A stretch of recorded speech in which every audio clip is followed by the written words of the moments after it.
Humility. The universe is eternal and earth is lasting. The reason the universe and earth are eternal and lasting is that they do not exist for themselves. That is why they endure. The wise humble themselves, and because of their humility, they are worthy of praise. They put others first and so become great. They are not focused on outcomes or achievements, therefore, they always succeed.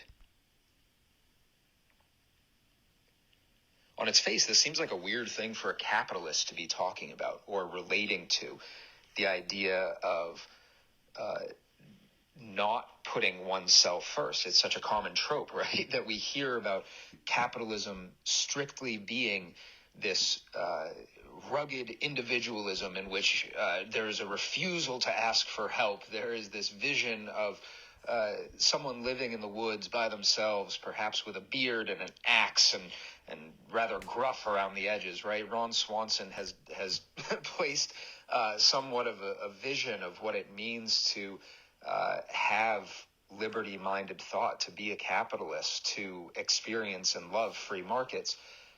And yet, it's entirely one version of what it means to be a capitalist, to be alone, to be that rugged individualist. I think it's the case across the board that extreme examples tend to be those that turn into stereotypes because they are the most unique, the most interesting, the most eye-catching. They, if it bleeds, it leads. They're more likely to make it into headlines. However, what we see in capitalism in practice is that it is a connection between people. The interactions and the exchange of value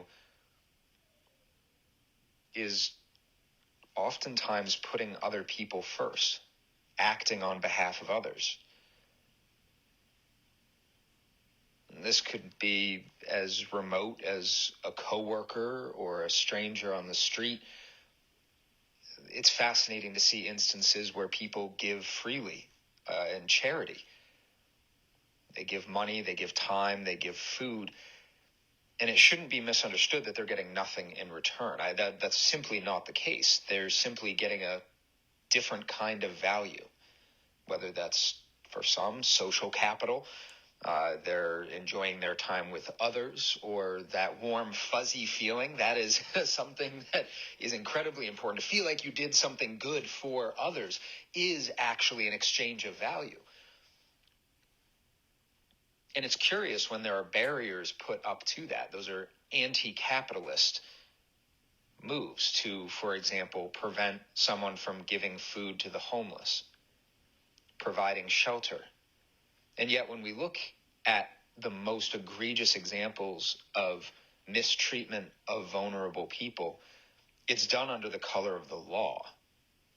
This isn't a statement on America, it's a statement on the way that governments act. The things that have value, that are consensual, shouldn't have limits.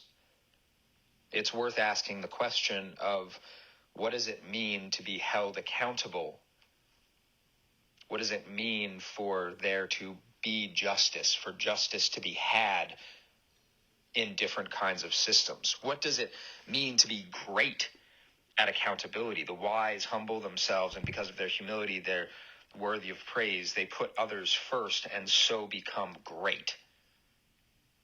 What does it mean to put others first and be great at accountability, to be great at justice, to be great at humility, to be great at living for yourself and others? Not to just know it, but to truly live it, to experience it, to be it.